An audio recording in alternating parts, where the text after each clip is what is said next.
देखिए, उस बैठक में नीति आयोग की उस बैठक में मैं भी मौजूद था और ये सरासर गलत इल्ज़ाम है कि किसी का माइक वहाँ पे बंद कर दिया गया। पहली बात तो जब ये विपक्ष बोलता है कि माइक बंद कर दे, उस माइक का कंट्रोल वहाँ पे बैठे किसी भी व्यक्ति के हाथ में नहीं होता है, उस व्यक्ति के खुद के हाथ में होता है। ना लोकसभा में, ना राज्यसभा में, ना ऐसी किसी बैठकों में। ऐसी बैठक में माइक सामने लगा होता है, ऑन ऑफ का स्विच सामने ही होता है। तो ये बात बोलना सरासर झूठ है जब कोई ये बोलता है कि मेरा माइक बंद कर दिया गया। हाँ, हर मुख्यमंत्री को, क्योंकि समय की बाध्यता थी, ओपन एंडेड अगर डिस्कशन को रखा जाता तो संभवतः हफ्तों तक ये बैठक ही चलती रहती। ऐसे में हर मुख्यमंत्री से ये विनम्रता पूर्वक आग्रह किया गया था कि अपनी बातों को संक्षेप में एक तय समय सीमा के भीतर रखा जाए। जब वो समय सीमा पूरी हुई, सिर्फ एक रिमाइंडर के तौर पर उनको ज़रूर, जैसे तमाम मुख्यमंत्री को दोबारा से नोटिफाई किया गया कि भाई आपका समय समाप्त हो रहा है, इस तरीके से। बट उसके बाद जिस तरीके से बंगाल की मुख्यमंत्री ममता बनर्जी जी एकदम से उत्तेजित होकर उस बैठक को बीच में ही छोड़कर चली गई, मुझे लगता है ये आचरण गलत है। अगर आपको अपनी बात को रखना भी है, कोई नाराज़गी भी है, तो आप वहीं पे रखती ना, बोलती कि अभी मुझे और बोलना है, मुझे और कहना है। हम सब वहाँ पर मौजूद थे। प्रधानमंत्री जी स्वयं उनको सुनना चाहते थे, वित्त मंत्री जी स्वयं वहाँ पे मौजूद थी, वो भी चाहती थी कि भैया क्या बजट को लेकर वो अपनी बातों को रख रही हैं। बट जिस तरीके से उनका आचरण था, इससे ऐसा लगता है कि विपक्ष की पहले से ही ये सोची समझी एक रणनीति का ये हिस्सा था कि वो जाएंगी, हंगामा खड़ा करेंगी और नीति आयोग जिस मकसद के साथ हम लोग वहाँ पर बैठे थे, उसके मकसद को डाइवर्ट कर सिर्फ अपनी ओर पूरा ध्यान केंद्रित करने के उद्देश्य से ये इस तरीके की कार्रवाई की गई है। कांग्रेस के साथ 4 सीएम ने बैठक को अटेंड नहीं किया, कहा बॉयकॉट कर दिया, और उन्होंने कहा कि हमारे साथ बाकी स्टेट के साथ नाइंसाफी हुई है जिस तरीके से बजट आया। भाई, मेरी समझ के परे है। अगर आपको ऐसा लगता भी है, किसी भी राज्य को अगर ऐसा लगता है कि उनके साथ नाइंसाफी हुई है, तो यही वो उचित फोरम है ना। नीति आयोग की बैठक ही वो मंच है जहां पर जाकर आप प्रधानमंत्री जी के समक्ष अपनी शिकायतों को आप रख सकते थे। इस मंच पर जाकर अपना ऐतराज आप दर्ज करा सकते थे, अपनी आपत्ति आप दर्ज करा सकते थे।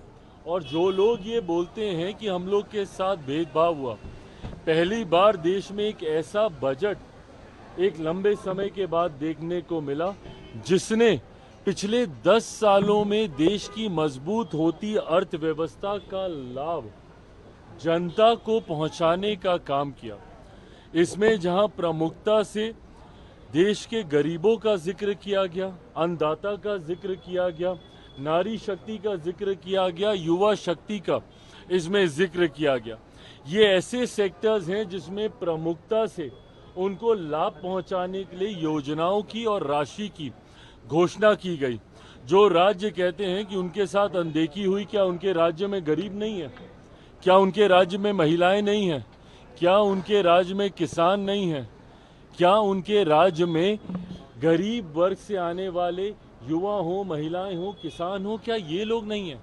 तो सिर्फ राजनीतिक हंगामा करने के लिए, और मैं दावे के साथ कहता हूँ कि भाई ये लोग पिछले बजट भी निकाल कर दिखाएं कि किस किस राज्य को कितना कितना आवंटन किया गया है जब सरकार कांग्रेस के नेतृत्व में चल रही थी। यूपीए की सरकार हो या उसके पहले की सरकार हो, कितने राज्यों का जिक्र किया गया। और मुझे ताज्जुब तो सबसे ज्यादा राजद और कांग्रेस पर होता है। क्या राजद को खुशी नहीं होनी चाहिए कि भैया बिहार को एक बड़ी राशि आवंटित की गई है, इंफ्रास्ट्रक्चर डेवलपमेंट को लेकर हो, यहाँ पर सड़क को लेकर हो, पुल के निर्माण को लेकर हो। बिहार की सबसे बड़ी समस्या बाढ़, जिसका जिक्र हमेशा मैंने बिहार फर्स्ट, बिहारी फर्स्ट के माध्यम से मैंने किया। उस बाढ़ को लेकर लगभग 11,000 करोड़ की राशि अलग से आवंटित की जाती है। ऊर्जा को लेकर अलग से राशि आवंटित की जाती है, इंफ्रास्ट्रक्चर को लेकर राज्य में अलग से राशि आवंटित की जाती है। तो भैया अगर बिहार जैसा राज्य, जिसके लिए लंबे समय से हम लोग भी मांग करते थे भैया कि बिहार को विशेष राज्य का दर्जा मिलना चाहिए, बट स्पेशल कैटेगरी स्टेटस जब तक नहीं मिलता है, ये मांग भी हम लोग की थी कि बिहार को एक स्पेशल पैकेज मिलना चाहिए। आज मैं धन्यवाद करूंगा माननीय वित्त मंत्री जी का, और विशेष तौर पर मैं धन्यवाद करूंगा मेरे प्रधानमंत्री आदरणीय नरेंद्र मोदी जी का। मैं अपनी तरफ से, अपनी पार्टी लोक जनशक्ति पार्टी रामविलास की तरफ से प्रधानमंत्री जी और वित्त मंत्री जी का धन्यवाद करूंगा कि एक लंबे समय से जो बिहार और बिहारियों की मांग थी, उस मांग को सुना गया है, उस मांग को पूरा किया गया है। अगर इस पर भी अगर राजद और कांग्रेस को अगर ऐतराज है, तो ये वही लोग हैं जो कतई बिहार का विकास नहीं चाहते हैं। चिराग पासवान मॉनसून सत्र चल रहा था, तेजस्वी यादव नेता प्रतिपक्ष सदन से गायब। भैया मुझे नहीं पता, बट अपनी जिम्मेदारियों का एहसास हर किसी को होना चाहिए।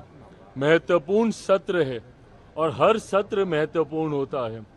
ऐसे में विपक्ष के नेता की भूमिका और ज्यादा महत्वपूर्ण हो जाती है। आप कोई साधारण विधायक नहीं ना हैं, आप एक संवैधानिक पद पर हैं, और आपके पद की गंभीरता बढ़ती है जब आप विपक्ष के नेता की भूमिका में होते हैं। ऐसे में उसको गंभीरता से लेना जरूरी है। मुझे नहीं पता कि वो क्यों विधानसभा से गायब थे, पर कारण जो भी हो, इसको भी उतना ही महत्व देना चाहिए। एक सवाल है कि कांग्रेस की विधायिका है नेहा तिर्की, उन्होंने सवाल खड़ा किया है कि रामगढ़ में बिहार के लोग मुखिया क्यों बनते हैं, डेमोग्राफी चेंज करने सवाल है। क्या चीज? रामगढ़ में बिहार के लोग आकर मुखिया क्यों बनते हैं? बिहार वहाँ पे रामगढ़ में बिहार के लोग मुखिया क्यों बनते हैं आके? क्या मतलब? कांग्रेस की नेत्री है, उन्होंने झारखंड के सवाल किया कि झारखंड में आके क्यों आके बिहार के लोग आके मुखिया बनते हैं? देखिए, ये क्षेत्रवाद फैलाने का प्रयास विपक्ष के नेताओं के द्वारा से समय समय पर होता रहा है। कभी जाति के आधार पर, कभी धर्म के आधार पर, कभी क्षेत्र के आधार पर। मुझे खुशी है इस बात की, बिहारियों में इतना सामर्थ्य है। आप सबसे बड़े पदों से लेकर एक मजदूर की श्रेणी में भी आप देखिएगा तो देश के हर राज्य में एक महत्वपूर्ण भूमिका बिहारी निभाते हैं। आप बड़े बड़े बिजनेस हाउसेज में चले जाइए, वहाँ पर आपको बिहारी मिलेंगे। बड़े बड़े मीडिया हाउसेज में आप चले जाइए, बड़े बड़े पदों पर वहाँ पर आपको बिहारी मिलेंगे। कहने की ज़रूरत नहीं है, सबसे ज़्यादा IAS IPS ऑफिसर्स हमारे बिहार से आते हैं। बड़े बड़े अधिकारियों के पद पर विभिन्न राज्यों में, कल नीति आयोग की बैठक में हम मौजूद, वहाँ पर भी कई ऐसे बड़े अधिकारी जो विभिन्न राज्यों में बड़े पद पर हैं, उन्होंने भी आकर जब अपना परिचय दिया तो उन्होंने बताया कि वो भी बिहार से हैं। और वहीं एक ऐसा बड़ा तबका भी बिहारियों का है जो विभिन्न राज्यों में जाकर मजदूरी का काम करते हैं और उस राज्य की अर्थव्यवस्था को गति देने का काम करते हैं। ऐसे में मुझे गर्व होता है एक बिहारी होने के नाते कि बिहारी इतने सक्षम हैं जो आज देश के अलग अलग कोने में भी अपना झंडा बुलंदी से वो फहराने का काम कर रहे हैं। पर जो लोग ऐसी टिप्पणी करते हैं, वो लोग सिर्फ क्षेत्रवाद के आधार पर बांटने की साजिश करते हैं। मैं मानता हूं भारत सिर्फ भारतीयों का है और भारतीयों को ये संवैधानिक अधिकार है कि देश के किसी भी कोने में जाकर वो कार्य कर सकते हैं।